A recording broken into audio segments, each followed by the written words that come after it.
"You're not like them." That's what your child said before slamming the door. Their voice cracked. Their face turned away. And suddenly, you realized they weren't just upset, they were conflicted. Because earlier that day, they'd done something they knew was wrong. Not because they wanted to, but because their friends expected them to. If you've ever watched your child try to fit in only to lose themselves a little each time, then you know the quiet heartbreak of peer pressure. And the worst part? They may not even tell you it's happening. This video is for every parent who's ever asked, "How do I help my child stay true to themselves when the world is pushing them to conform?" Why peer pressure hurts more than you think. Peer pressure isn't just about saying no to drugs or skipping class. It's the subtle voice that whispers, "Don't be weird. Don't stand out. Don't be different." And for children, especially between 9 and 16, the need to belong often overrides the desire to do what's right. Research shows that during adolescence, the brain's reward system is wired for social acceptance. Being liked literally feels like survival. So, when your child changes how they talk, dress, or act around others, it's not rebellion. It's biology. But here's what they don't tell you. The most resilient kids, the ones who stay grounded in who they are, aren't the ones who avoid peer pressure. They're the ones who've been taught how to handle it. The real reason kids give in. When we hear peer pressure, we imagine someone forcing your child into bad choices. But often, it's not that direct. Most of the time, it sounds like, "Everyone else has this app. You're the only one whose parents still check their phone. Come on, don't be so uptight." Your child isn't weak. They just haven't been taught the skill of internal decision-making under social stress. They haven't yet learned to say, "I'm okay being different. I know who I am. I don't need to follow everyone to feel valued." But they can learn that, and you can be the one to teach it.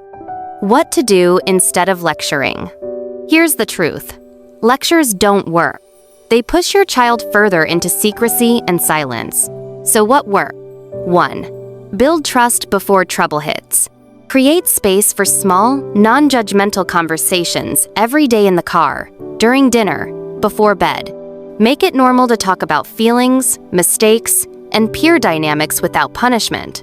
2. Use role play to build confidence. Ask, "What would you say if someone dared you to skip school? How would you handle it if everyone made fun of someone and expected you to join?" Help them rehearse real-life scripts.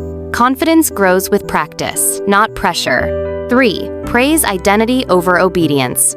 Instead of "good job for saying no," try, "I'm proud of you for making a choice that reflects your values." This teaches them that who they are matters more than being accepted. 4. Share your own struggles. When age-appropriate, share a time you gave in to peer pressure and what you learned. It reminds them that mistakes aren't shameful. They're part of growing strong. Watch for these silent signs. Some children won't talk, but their behavior will. Sudden mood changes. Becoming secretive or overly agreeable. Dropping hobbies they once loved. Fear of being alone or left out. These may be signs that your child is feeling torn between self and group and needs support. Instead of asking, "Are you being pressured?" try, "What's something your friends do that you're not comfortable with?" Is there ever a moment at school where you feel like you have to pretend? These open the door without cornering them. Teach the power of inner compass. Every child needs an inner compass, a sense of self that doesn't sway with the crowd. But it doesn't happen by accident. Here's how to build it. 1. Teach value-based thinking. Ask your child, "What kind of person do you want to be? Which qualities matter to you?" Then connect those values to real choices. 2. Validate their need to belong, then expand it.